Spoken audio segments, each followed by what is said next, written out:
Astaghfirullah. Di bulan Muharram adalah bulan di mana Allah Subhanahu wa taala menyelamatkan Nabi Allah Musa dan orang-orang yang beriman dari kekejaman Fir'aun dan orang-orang yang bersamanya. Dan itu diisyaratkan dalam sebuah riwayat ketika Nabi SAW hijrah dari Mekah ke Madinah. Dilihatnya para sahabat melihat orang-orang Yahudi kala itu sedang berpuasa. Maka Nabi SAW mendengar informasi orang-orang Yahudi berpuasa di kota Madinah, ingin tahu puasa apa yang dilakukan orang Yahudi itu. Maka Nabi SAW bertanya kepada mereka, puasa apa yang kalian lakukan ini? Maka mereka mengatakan, kami berpuasa di tanggal 10 bulan Muharram, atau disebut dengan Ashura. Kemudian Nabi SAW menyebutkan atau bertanya soal sebab puasa mereka. Maka mereka menjawab, kenapa kami berpuasa di tanggal 10 Muharram? Karena kami bersyukur Nabi kami, maksudnya Musa alaihi salatu wassalam, diselamatkan di tanggal itu dari kekejaman Fir'aun dan orang-orangnya. Maka dalam riwayat ini menunjukkan bahwa di bulan Muharram ini ada peristiwa besar, penyelamatan Allah Subhanahu wa taala kepada Musa dan orang-orang yang beriman dari kekejaman Fir'aun. Yang kita tahu bahwa Fir'aun ini selama dia hidup memperbudak Bani Israel, melakukan genosida, membunuh anak-anak kecil. Dan ini menunjukkan bahwa penyelamatan Nabi Musa dan Bani Israel adalah nikmat dari Allah Subhanahu wa taala, dan menenggelamkan Fir'aun si raja tiran ini adalah sebuah nikmat yang jauh lebih besar karena bisa meredam kerusakan. Maka dari sini tercatat sejarah penyelamatan Nabi Musa itu terjadi di bulan Muharram. Ini yang pertama. Kemudian yang kedua, di zaman Nabi SAW ada beberapa peristiwa, di antaranya Sariyatu Abi Salamah ibn Abdul Asad ila Tulaihah al-Asadi. Nabi SAW mengirim sebuah pasukan untuk menangkap Tulaihah al-Asadi, seorang nabi dari nabi-nabi palsu. Kita tahu bahwa di zaman Nabi SAW di periode Mekah memang tidak ada yang mengaku sebagai nabi, karena risikonya berat. Nabi asli saja, Nabi Muhammad SAW, banyak sekali dimusuhi oleh orang-orang kafir Quraisy, sampai mendapatkan intimidasi, kekerasan, ancaman pembunuhan dan macam-macam, sampai terjadi pengusiran dari Mekah ke Madinah. Maka tidak ada yang berani mengaku menjadi nabi, apalagi nabi palsu, karena risikonya berat. Tapi setelah Nabi SAW hijrah ke Madinah, kemudian bertahun-tahun tinggal di Madinah, kemudian mengalami kemenangan di berbagai macam perang, sampai berakhir di puncak popularitas Nabi SAW, mendapatkan suksesi kepemimpinan, menguasai Mekah dan Madinah. Maka mendapatkan kemuliaan di mana-mana. Mulailah dilirik oleh orang-orang yang hasad dengan Nabi. Rupanya enak juga jadi nabi, dimuliakan dan diagungkan. Maka di akhir hayat Nabi SAW bermunculan nabi palsu. Di sana ada Musailamah al-Kadzdzab, di sana ada Al-Aswad al-Ansi, di sana ada Sajah bintul Harith, termasuk juga ada Tulaihah ibn al-Asadi. Ini nabi-nabi palsu yang muncul di akhir sebelum wafatnya Nabi SAW. Maka Nabi SAW memerintahkan untuk memberantas mereka. Walaupun kemudian saat hidup Nabi SAW, Rasul tidak menyaksikan pemberantasan mereka, tapi setelah wafatnya Nabi SAW dilanjutkan oleh Abu Bakar dan berhasil memberantas si nabi-nabi palsu itu, termasuk memerangi Musailamah Al-Kadzab yang paling besar karena didukung oleh penduduk Yamamah. Ini peristiwa yang kedua, pengiriman Sariyah pasukan khusus Abi Salamah ibn Abdul Asad kepada Tulaihah al-Asadi, si nabi palsu. Kemudian yang ketiga, pernikahan Nabi SAW dengan Safiyah bintu Huyai ibn Akhtab. Nabi SAW menikah dengan Safiyah bintu Huyai ibn Akhtab, satu-satunya istri Nabi keturunan Yahudi. Jadi Huyai ibn Akhtab ini salah satu turunan Yahudi, karena Huyai ibn Akhtab ini pembesar Yahudi. Saat kalah perang, kemudian Safiyah menjadi tawanan dan kabilahnya juga menjadi tawanan. Akhirnya dia menyerahkan diri, kemudian menikah dengan Rasul dengan mahar pembebasan seluruh kabilah, dan akhirnya kabilahnya semua masuk Islam. Jasa Safiyah ibn Huyai. Tapi ayahnya Huyai ibn Akhtab ini manusia yang paling memusuhi Nabi. Sampai satu hari ketika Nabi SAW baru sampai hijrahnya di Kuba, kemudian mendirikan Masjid Kuba, masjid pertama sebelum mendirikan Masjid Nabawi, Huyai ibn Akhtab ini bersama saudaranya namanya Yasir berangkat ingin menyelidiki dan mengintip, apa betul si Muhammad itu Nabi sesuai dengan prediksi kami bangsa Yahudi yang sudah menunggu ratusan tahun kemunculannya. Pagi-pagi buta Huyai ibn Akhtab, ayahanda Safiyah ini, bersama Yasir menyelidiki Nabi SAW pasca kedatangan di Kuba.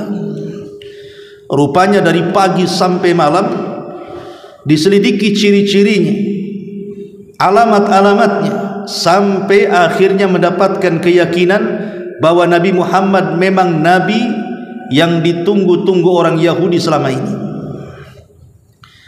Akhirnya kemudian ketika Huyai ibn Akhtab pulang bersama Yasir, Yasir bertanya kepada Huyai, "Wahai Huyai, apakah dia seorang Nabi yang kita tunggu-tunggu selama ini? Ahuwa, apakah dia,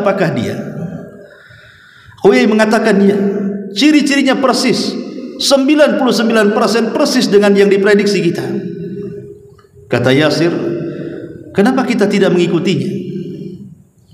Tapi Huyai ibn Akhtab mengatakan tidak. Kalau kita mengikutinya, maka derajat bangsa Yahudi menjadi rendah.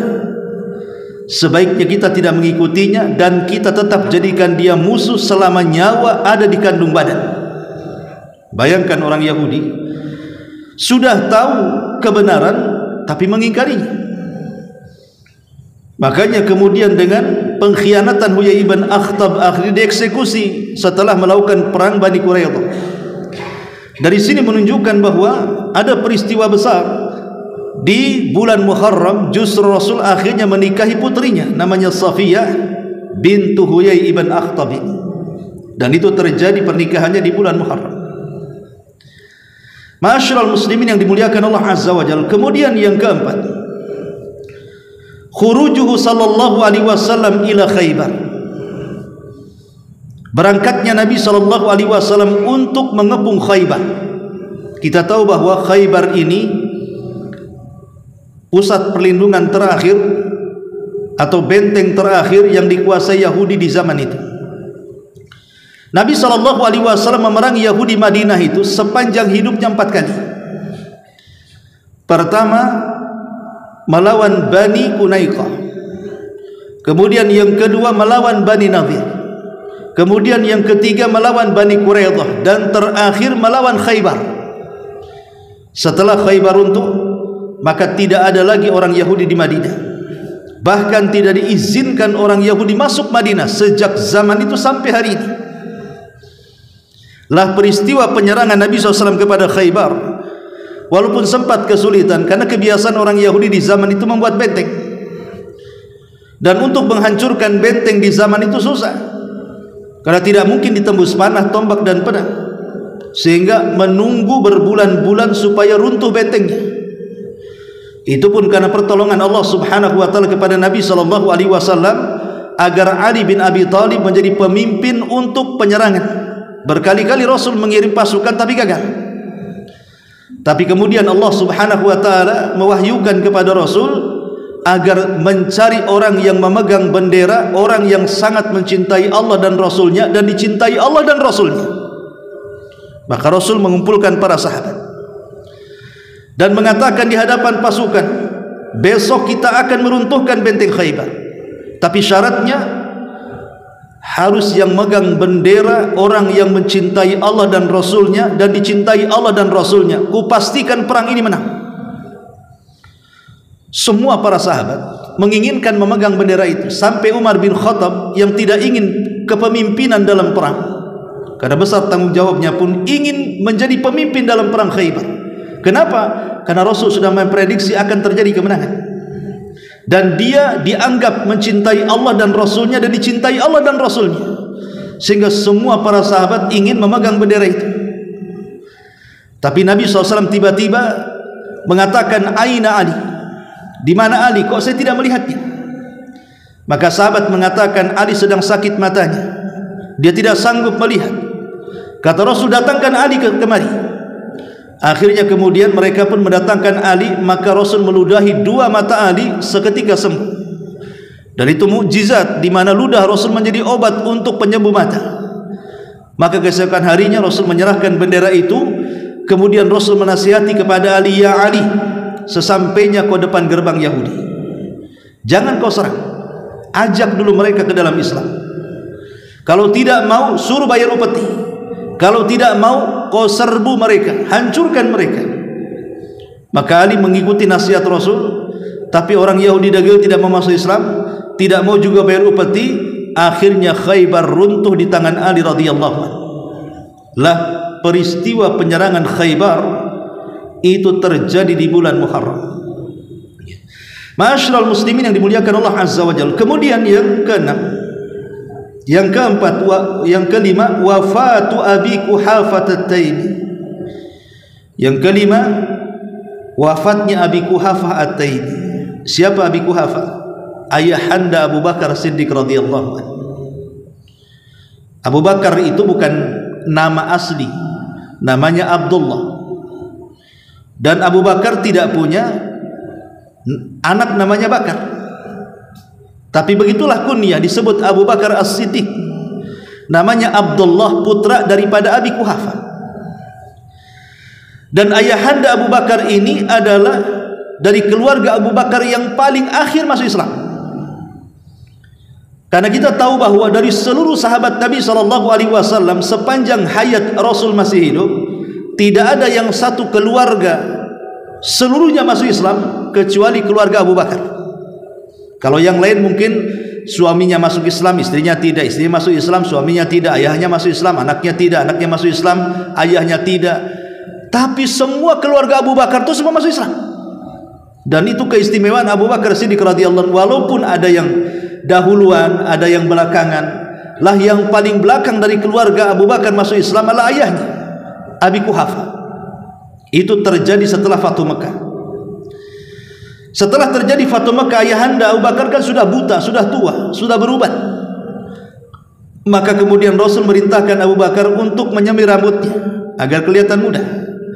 Tapi kata Rasul SAW, hindari warna hitam. Silahkan semir, terserah warna apa saja, tapi jangan warna hitam.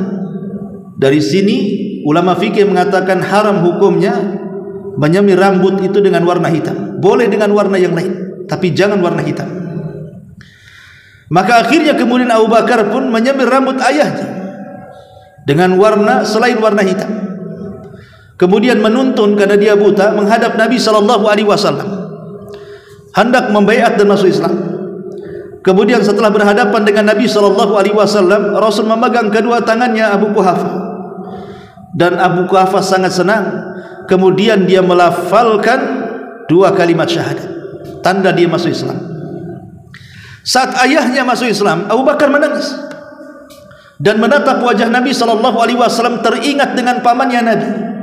yang sangat dicintai Nabi SAW, Abu Talib, mati dalam keadaan kafir. Kata Abu Bakar dalam hatinya, kalau seandainya Abu Talib itu masuk Islam, yang merupakan ayah angkat Rasul, tentu dia akan bahagia sebahagia aku hari ini melihat ayahku masuk Islam. Kemudian dia mengatakan, seandainya tangan yang menjabat tangan hari ini bukan ayah, tapi Abu Talib paman Nabi SAW, tentu kebahagiaanku lebih besar dibandingkan keislaman ayah. Kenapa Abu Bakar sampai bicara seperti itu? Karena dia ingin membagi kebahagiaan hari itu bersama Nabi SAW, sehingga dia mengucapkan kalimat itu. Lah peristiwa wafatnya Abi Quhafah ayahanda Nabi SAW itu terjadi di bulan Muharram tahun ke-14 Hijriah.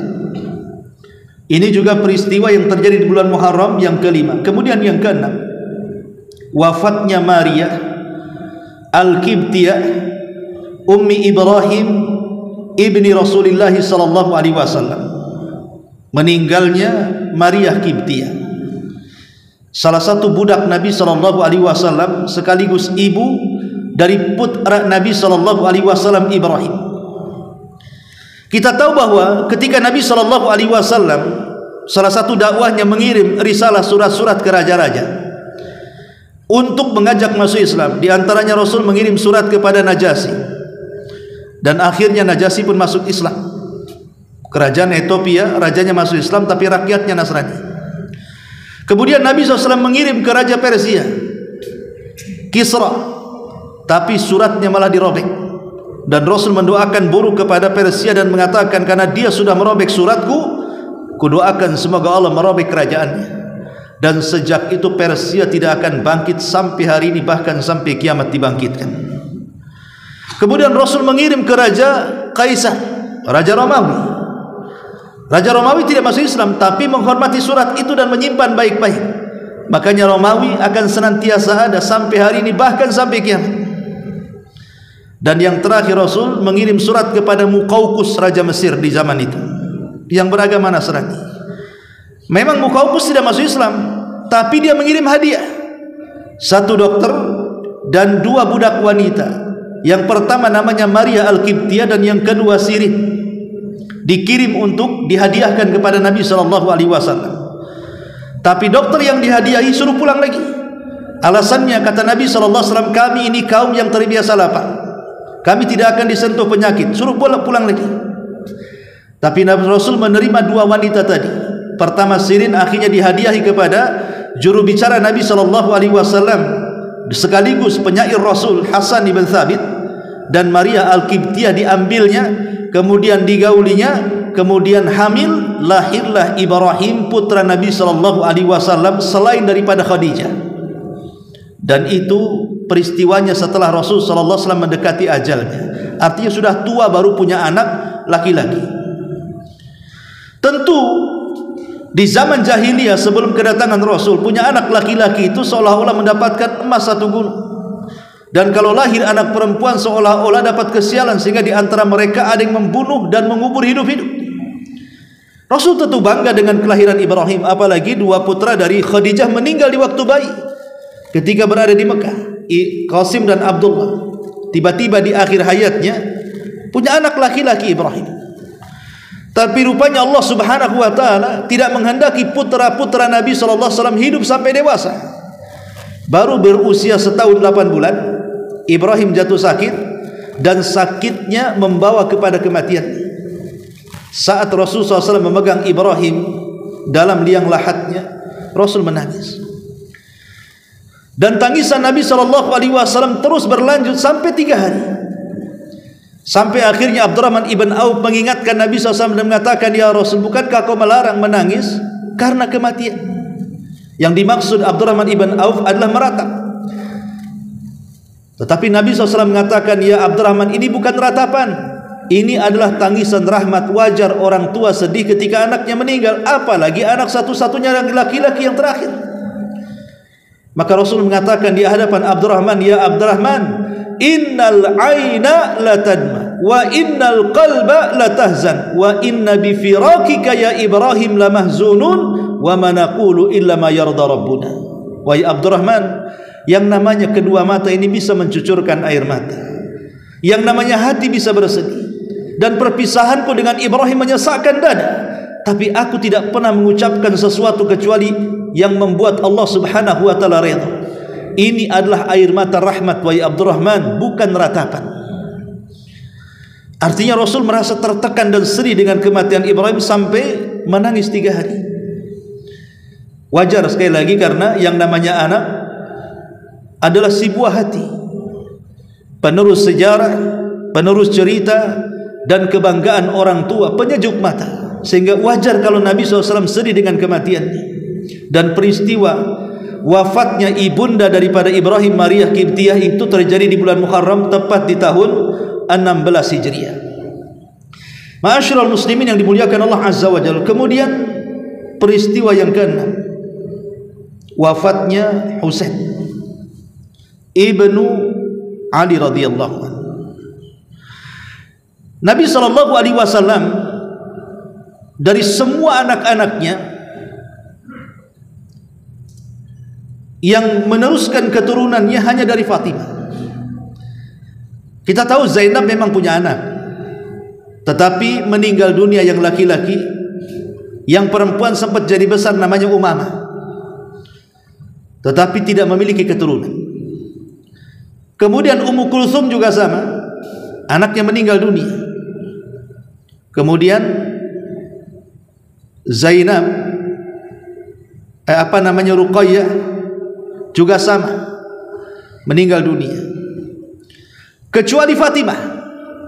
Fatimah ini berhasil membesarkan putra-putranya dan putri-putrinya. Dari Fatimah lahir 4 orang.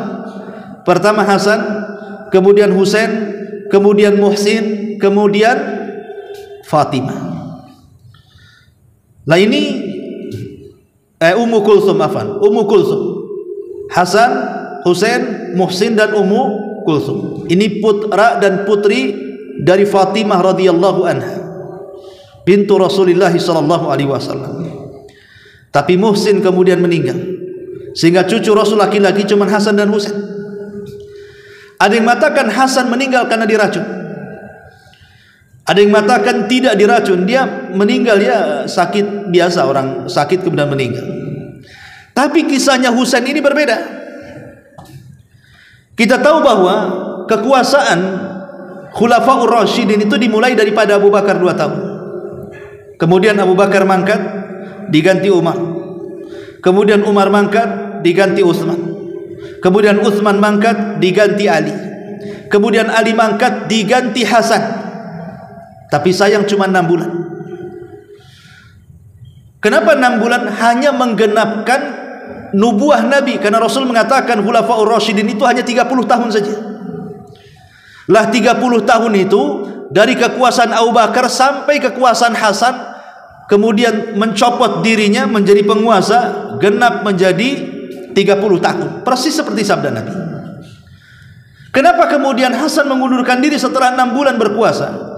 Karena saat ayahnya berkuasa terjadi perang besar antar kaum muslimin, karena sebab terbunuhnya Utsman oleh orang-orang Sabaiyah. Makanya kemudian Muawiyah bin Abi Sufyan ketika itu, yang merupakan kerabat daripada Utsman bin Affan, tidak terima dengan terbunuhnya Utsman, meminta pertanggungjawaban Ali untuk menangkap para pembunuh. Tapi Ali tidak siap, karena di belakang para pembunuh ada kabilah besar. Kalau seandainya menangkap mereka sama dengan memicu perang besar di zaman itu. Maka Ali tidak setuju. Ketidaksetujuan Ali ini memicu peperangan antar saudara. Maka terjadilah perang besar antara kubu Muawiyah yang ada di Syam dengan kubu Ali yang ada di Madinah. Sampai ceritanya Ali itu hanya perang dengan perang. Jadi kalau kita membahas biografi siapa Ali bin Abi Thalib radhiyallahu anhu, itu isinya penuh dengan peperangan. Bahkan Ali juga terakhir dibunuh oleh seorang Khawarij namanya Abdurrahman ibn Mulzam. Ditusuk ketika sholat subuh. Ketika berangkat sholat subuh ditusuk, meninggal. Akhirnya Hasan ini, putra Ali radhiyallahu anhu ini, tidak mau ketika dia berkuasa dua kelompok ini berperang, sehingga akhirnya dia menyerahkan kekuasaan ayahnya kepada Muawiyah yang ada di Syam. Dari sini bergeser dari Khulafaur Rasyidin menjadi kerajaan. Sudah tidak ada lagi Khulafaur Rasyidin cuma 30 tahun saja. Setelah itu beralih kepada kerajaan. Dan raja pertama dalam Islam adalah Muawiyah bin Abi Sufyan. Berdirilah yang disebut dengan Daulah Umayyah. Nanti Daulah Umayyah ini roboh, kemudian naik Daulah Abbasiyah. Kemudian Daulah Abbasiyah ini roboh sampai yang terakhir kepada Turki Utsmani. Tapi sayang Perang Dunia Pertama menghancurkan kerajaan ini dan mempetak-petak Timur Tengah sampai hari ini. Tapi yang ingin saya jelaskan bahwa ketika Hasan ibn Ali radhiyallahu anhu menyerahkan kekuasaannya kepada Muawiyah, kemudian Muawiyah menjadi raja, kemudian Muawiyah meninggal dunia, diserahkan kepada putranya tahtanya namanya Yazid bin Muawiyah, lah banyak orang yang tidak setuju. Ketika itu Hasan sudah meninggal, Husain masih hidup. Husain ingin memberontak. Bagaimana Muawiyah menyerahkan kekuasaan kepada putranya, sementara orang yang paling baik di antara mereka masih ada, seperti Ibnu Umar, Anas bin Malik, dan banyak lagi para sahabat.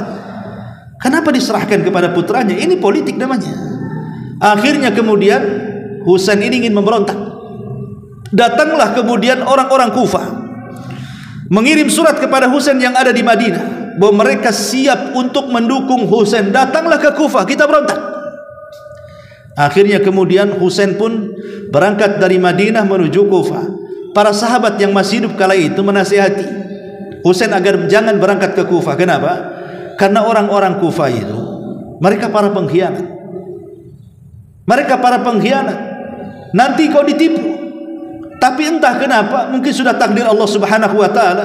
Walaupun sebagian para sahabat menyarankan kalau ingin berkuasa wahai Husain, datang aja ke Yaman.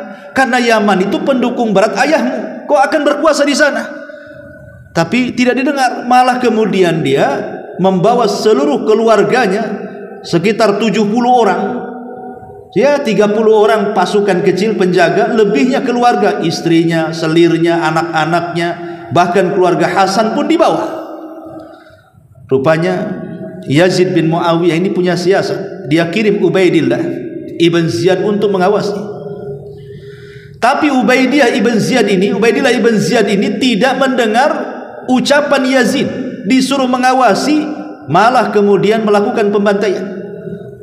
Maka persis ketika pasukan atau ketika Husain berada di Karbala, Husain sempat berhenti di tanah Karbala itu, di Irak sana.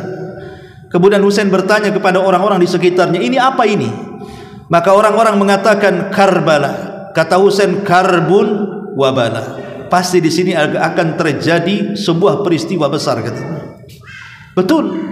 Tiba-tiba Ubaidillah mengirim pasukan kemudian mengepung Husain yang hanya berjumlah 70 orang, sementara pasukan yang mengepung 5.000 orang.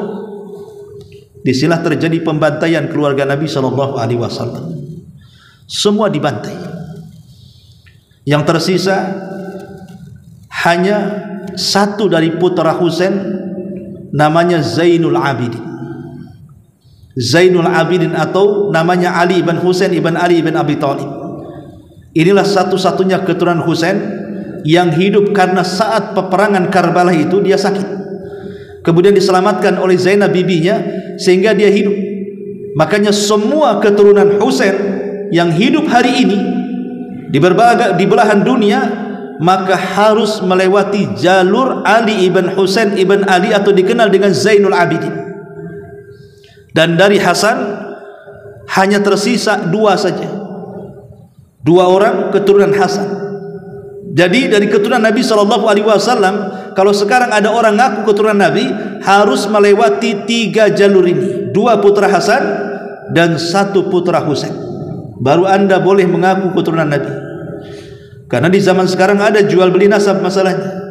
Kalau ingin nasabnya disambungkan kepada Rasul, harus bayar, membeli. Ada juga yang seperti itu, naudzubillah. Berbangga dengan nasab, padahal tidak ada manfaatnya nasab pada hari kiamat. Fala ansaba yauma idzin bainahum. Pada hari kiamat enggak ada gunanya nasab itu. Karena yang guna adalah amalannya.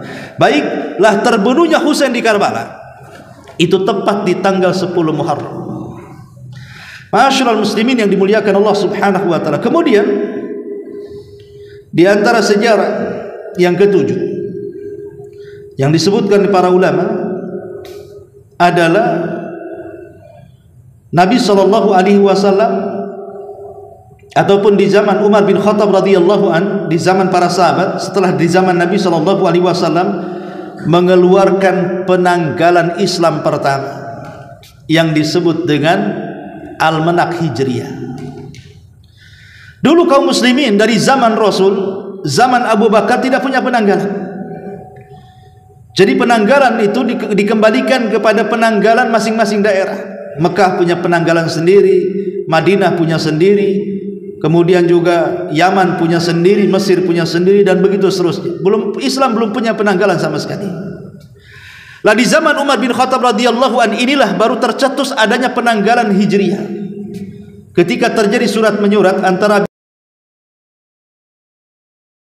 ketika itu bingung karena ada tanggal, ada hari tapi tidak ada tahu, sehingga kemudian memicu kesalahpahaman.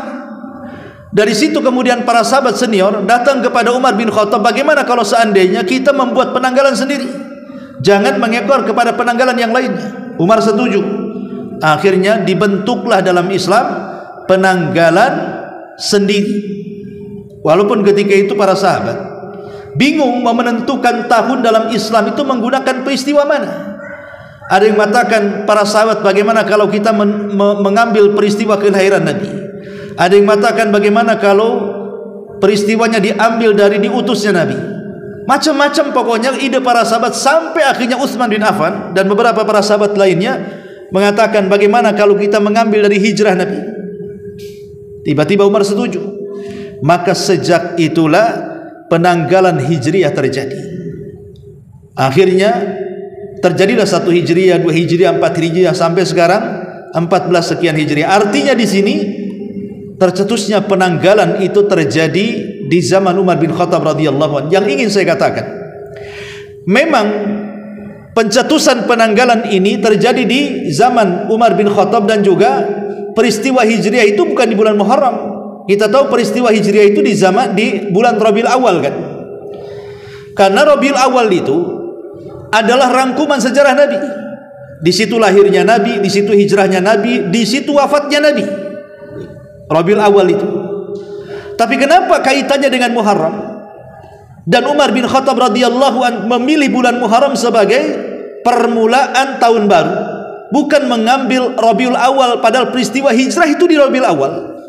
Tentu Umar ada ra'yu sendiri, kebijakan sendiri. Karena begini, kenapa Umar bin Khattab mengambil bulan Muharram? Kita tahu bahwa bulan Muharram itu terjadi setelah bulan haji. Bulan haji itu dimulai daripada Syawal, Dzulqa'dah, Dzulhijjah. Ini 3 bulan disebut bulan haji. Lah setelah bulan haji disebut Muharram.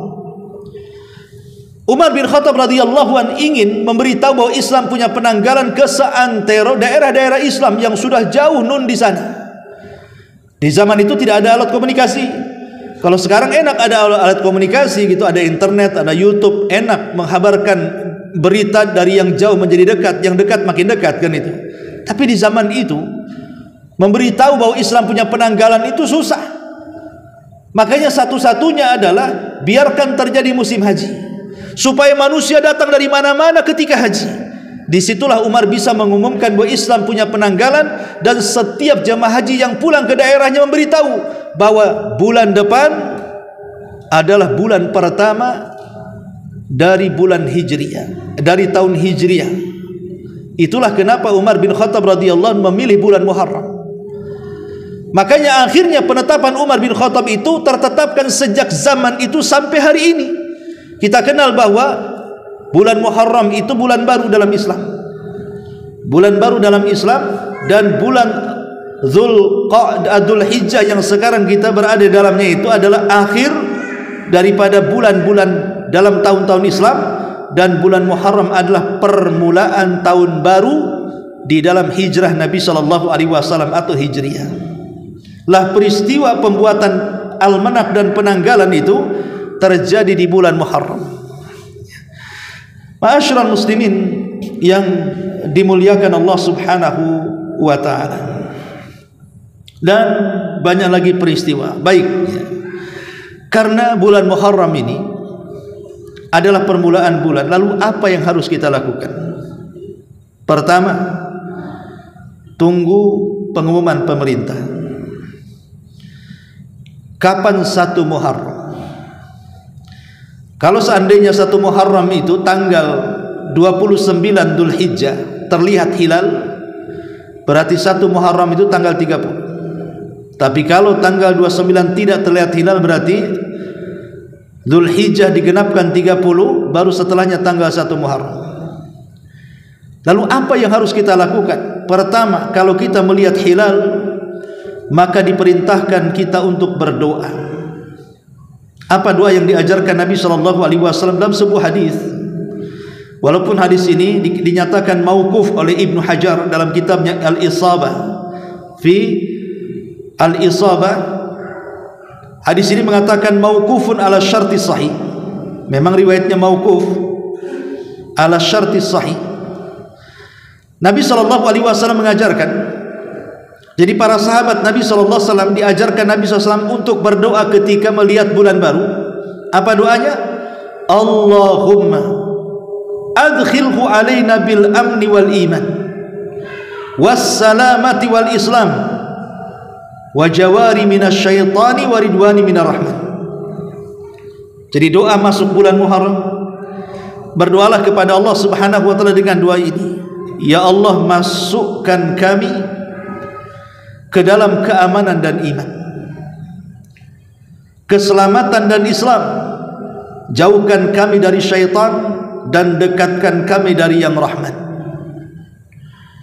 Lihat kandungan doa ini yang diajarkan Nabi SAW. Walaupun kata Ibnu Hajar ini mauquf, artinya ini sampai kepada para sahabat, anggaplah seperti itu. Tetapi bagaimanapun kandungan doa ini sangat bagus sekali. Maka bacalah ketika kita melihat bulan masuknya tanggal 1 Muharram. Ya Allah, berilah keamanan dan iman. Ya Allah, berikan keselamatan dan Islam. Ya Allah, jauhkan dari syaitan dan dekatkan ke yang rahman, kepada Allah Subhanahu wa taala, zat yang maha rahman. Perhatikan dua ini. Kita meminta kepada Allah 6 perkara. Pertama, kita minta kepada Allah keamanan. Ingat, aman itu nikmat yang sangat besar. Lihat hari ini negara diguncang dengan perang. Dan lihat negara-negara yang sedang perang, bagaimana kondisi mereka coba.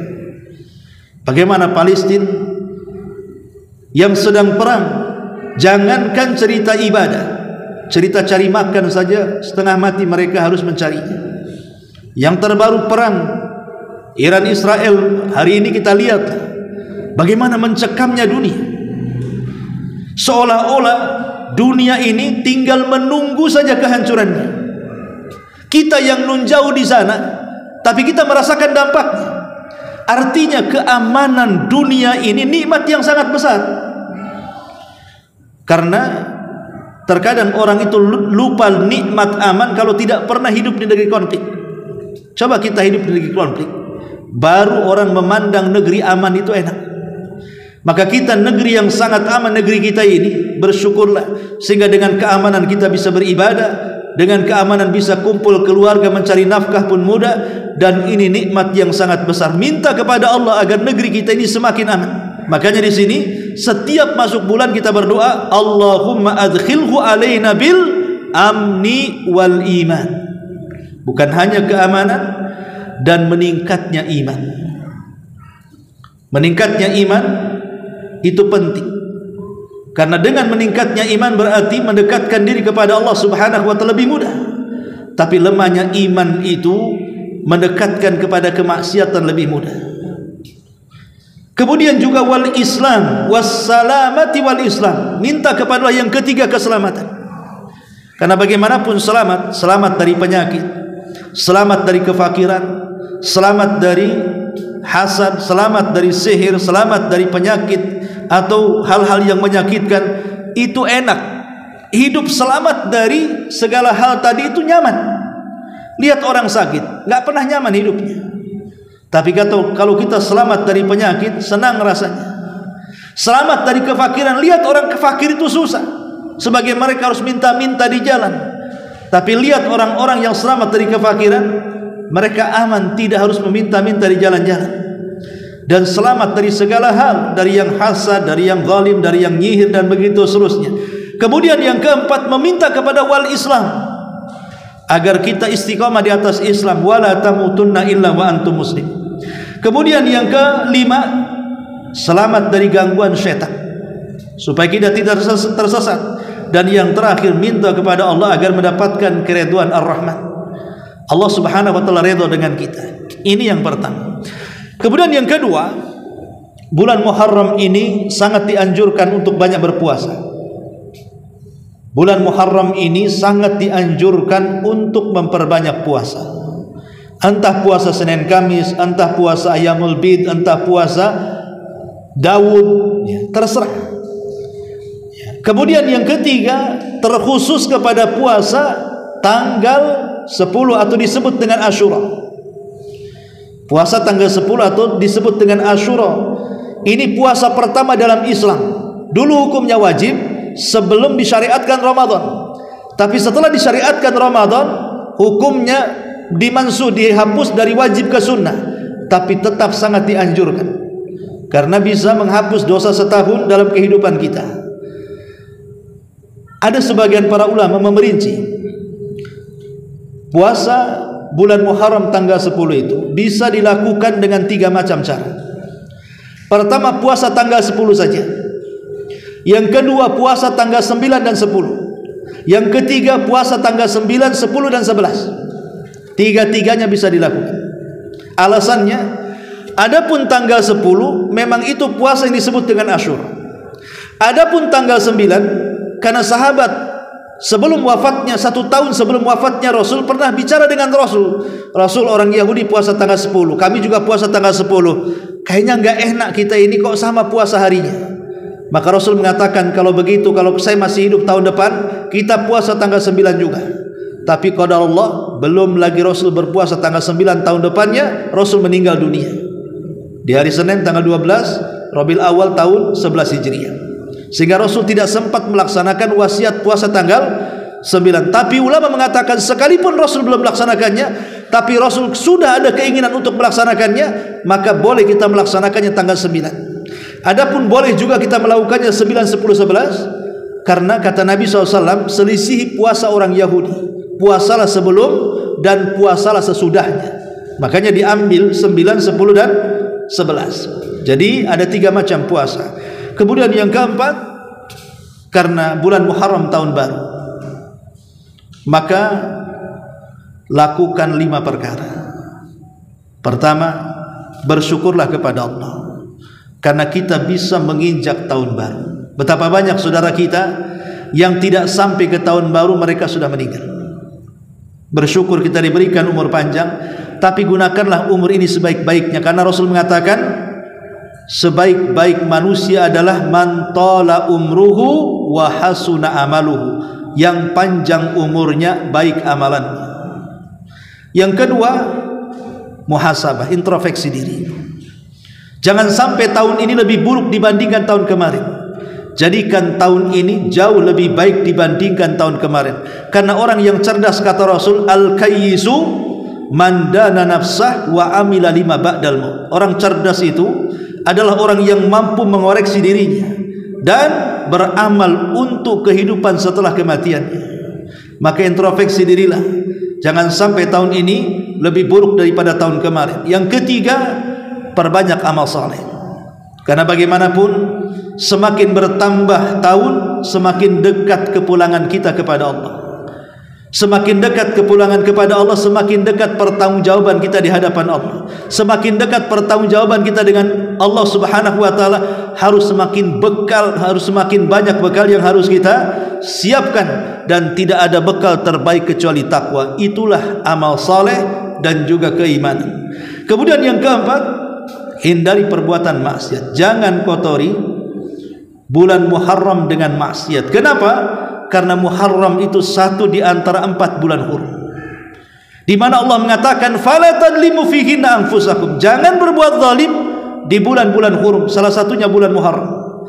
Karena Qatadah Ibn Di'amah seorang ahli tafsir mengatakan, siapa yang berbuat jahat maksiat di bulan Muharram, Allah lipat-lipat gandakan itu dosanya. Jangan melakukan maksiat di bulan Muharram.